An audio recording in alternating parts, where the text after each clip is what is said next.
네, 이번 순서는요, 취준생들이 꼭 알아야 되는 기업에 대한 정보를 알려드리는 시간입니다. 기업 분석 리포트 시간입니다. 네, 도움 말씀 주실 잡드림 연구소 강민혁 대표님 안녕하세요. 안녕하세요. 안녕하십니까. 네, 자 오늘은 어떤 기업을 파헤쳐 볼까요? 네, 이명박 전 대통령이 CEO셨던 현대건설에 대해서 알아보려고 합니다. 현대건설. 네, 좋습니다. 현대건설에 지원하는 분들이 꼭 알아야 할 세 가지 포인트를 오늘 요점만 또 짚어주신다고요. 예.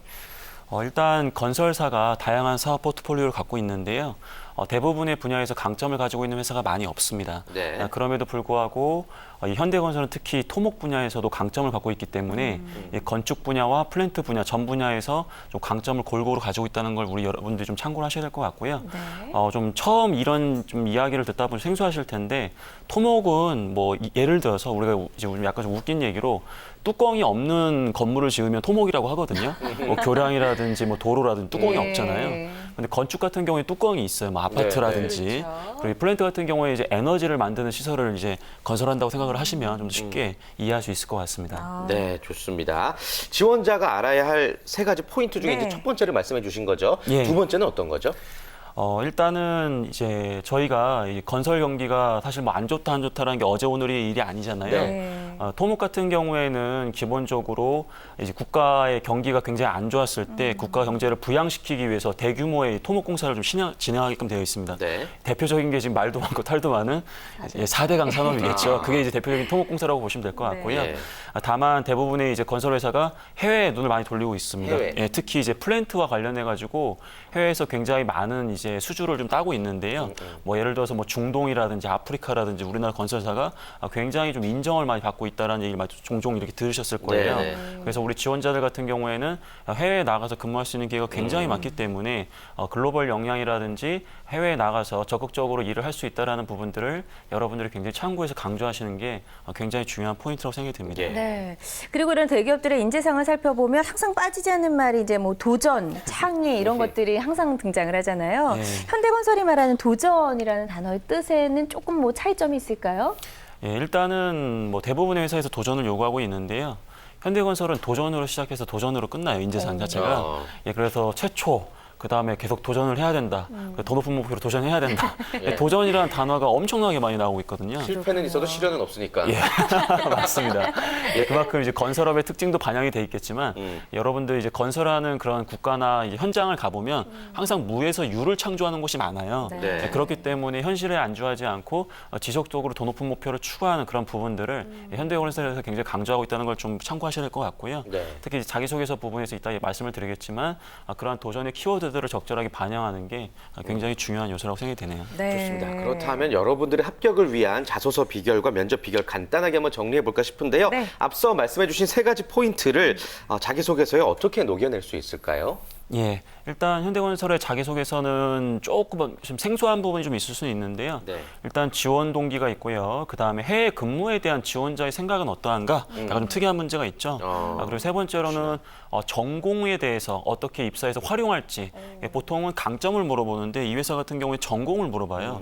네 번째로는 너 하고 싶은 말 아무 말이나 해라. 이런 식으로 자유 기재를 좀 주고 있기 때문에 이제 그러한 부분들의 평가 요소가 무엇인지 캐치하시고 아까 말씀드렸던 그런 이슈들을 이제 하나하나 좀 반영할 수 있는 방법에 대해서 좀 얘기를 좀 해보도록 하겠습니다. 네, 네. 좋습니다. 그럼 일단 첫 번째 지원 동기부터 이제 좀 의문이 막히는 분들이 많으실 거예요.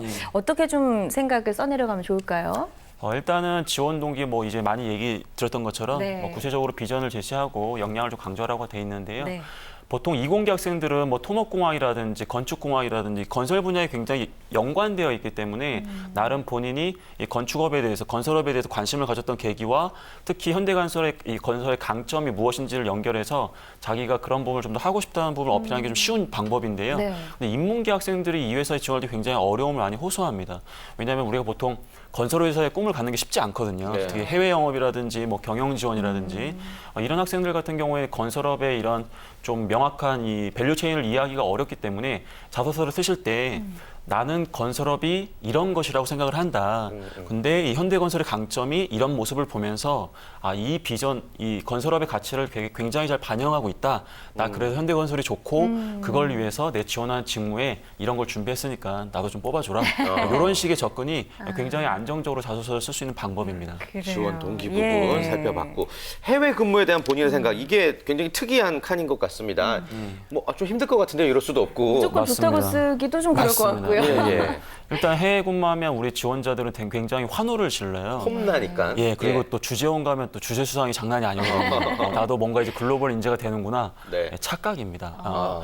다른 회사는 모르겠지만 이 건설사의 해외는 우리가 생각하는 그런 해외가 아니에요.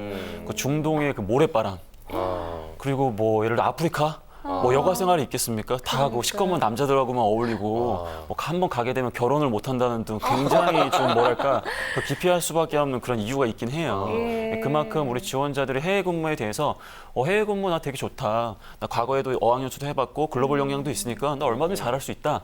이런 식의 접근은 다소 소극적인 계기가 될 수 있어요. 그래서 해외 근무가 내가 생각을 해보니까 정말 쉽지 않다라는 걸 잘 알고 있다. 그럼에도 불구하고 이 건설업의 인재가 되기 위해서 반드시 현장을 이해해야 되기 때문에 나 그런 부분도 잘 이겨낼 수 있고 그런 준비도 착실하게 해왔다. 이런 얘기를 좀 할 수 있어야 될 것 같고요. 한 예로 이제 제가 뭐 전에 CJ에서 같이 근무했던 이제 선배가 지금은 뭐 메이저 건설사에서 일을 하시는데 예전에 저랑 이제 해외 근무 나갈 때는 되게 좋았어요. 왜냐하면 다 도시 안에 있고 또 호텔도 이렇게 또 있고 하면 괜찮은데 이 건설사로 이동을 하시고 이제 해외 근무를 가게 되면 그 공사 현장에 천막 같은 걸 지어준대요. 출장자를 위해서. 거기서 숙식을 해결한다고 하니까 정말 이게 내가 건설사를 안 가길 정말 잘했구나. 그런 생각이 좀 들더라고요. 근데 그런 부분을 좀 이해해야 되겠습니다. 네, 우리가 좀 충분히 알고 지원을 해야 될 것 같고요. 또 다음 질문이 희망 직무에서 본인의 전공을 어떻게 활용하겠느냐를 이제 기술하라 뭐 이런 항목이 있다고 하는데 이 부분은 또 어떻게 기술하면 좋을까요? 일단은 이공계 위주로 채용을 하다 보니까 아무래도 전공 지식이 굉장히 중요해요. 그래서 토목공학을 전공했기 때문에 잘한다가 아니라 이 토목공학 이 전공 분야 중에서도 이 회사와 관련된 특정 과목이 있을 거예요. 그런 과목을 집중적으로 언급을 하셔야 될 것 같고요. 거기에 대한 성취도는 물론이고 그런 부분들이 입사 후에 어떻게 반영될지에 대한 부분을 강조하는 게 굉장히 중요할 것 같습니다. 전공 활용 방안. 마지막에 이제 자유기재 사항인데 이 부분은 좀 특이합니다. 이걸 어떻게 써야지 이제 좀 점수를 잘 받을 수 있을까요? 우리 학생들이 제일 어려워하는 게 자유기재예요, 사실. 사실은. 근데 방금 저희가 얘기한 부분들은 다 사업적인 부분과 직무적인 부분이거든요. 근데 이런 상황에서 그래도 우리 지원자가 어떤 인성을 가지고 있는지도 사실 궁금하잖아요. 그렇다고 본다면 우리 자기소개서의 배분상 이 항목에서는 가급적이면은 인재상과 관련된 부분을 강조하는 게 좋아요. 이제 이 부분에서 도전과 관련된 부분을 강조한다던가 아니면 대인관계적으로 적응력이 좋다라던가 아니면 뭐 이제 어른들하고 굉장히 친화력이 좋아가서 건설 현장에서 이제 아저씨들과 막걸리도 많이 마신다라든지 뭐 이런 이야기들을 쓰는 게 굉장히 좋은 방법인 것 같습니다. 네, 좋습니다. 자소서에 있는 항목들을 전반적으로 한번 쭉 훑어봤고요. 이번엔 면접에 대해서도 조금 간단하게 조언 부탁드릴까요? 예, 면접은 굉장히 좀 평이한 편이에요. 외국어 면접, 영어 면접을 진행하고 있는데 굉장히 친절한 이제 네이티브가 들어오셔가지고 굉장히 친절하게 물어보기 때문에 너무 걱정하시지 않으셔도 될 것 같고요. 실무자 면접 같은 경우에는 아무래도 전공 과목에 대한 성취도는 물론이고 직무 전문성 위주로 평가를 많이 합니다. 다만 우리 인문계 학생들한테는 건설업과 관련돼서 굉장히 심도 있는 질문을 하기보다도 전반적으로 현대건설이 어떤 사업을 하고 있는지 정도만 이해한다면 충분히 패스할 수 있을 것 같고요. 임원들 같은 경우에 굉장히 추상적인 질문을 많이 던지세요. 넌 영업이 뭐라고 생각하냐? 뭐 이런 식의 질문들. 너 건설이 뭐라고 생각해?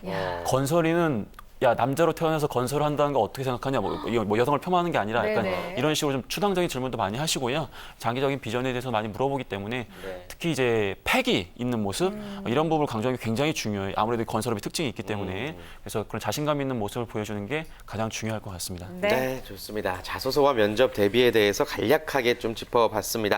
자, 끝으로 취업 준비생들이 현대건설에 지원을 할 때 또 준비해야 되는 점 어떤 점들이 있을까요? 일단은 문화를 이해하셔야 돼요. 건설업이 약간 보수적인데 현대건설은 그 중에서도 더 보수적인 측면이 있습니다. 보수적인 게 나쁘다라는 것이 아니라 저희 제자들 중에도 여성 이제 지원자들 중에는 오히려 현대건설을 더 선호해요. 자기 군대 문화가 더 좋다. 이렇게 얘기하는 친구들도 있거든요. 각 이 건설회사의 문화가 있기 때문에 특히나 이런 측면이 있다는 걸 고려하셔야 될 것 같고요. 현대건설은 현대그룹의 계열사도 아니고 현대중공업 계열사도 아니고 현대자동차 그룹의 계열사입니다. 가끔씩 우리 지원자들이 이 얘기를 할 때 저는 현대그룹의 현대건설에서 뼈를 묻고 싶습니다. 뭐 이런 식으로 얘기를 할 때가 있는데 굉장히 실수하는 부분이라는 걸 잊지 마시고요. 현대자동차 그룹에 속해 있다는 것을 여러분들이 반드시 인지하시고 그 그룹의 그런 가치라든지 그런 비전들을 동시에 같이 반영해서 얘기하시는 게 굉장히 중요하겠습니다. 좋습니다. 네. 네. 자, 기업 분석 리포트 오늘 현대건설에 대해서 이야기 나눠봤습니다. 강민혁 대표님 고맙습니다. 고맙습니다. 감사합니다.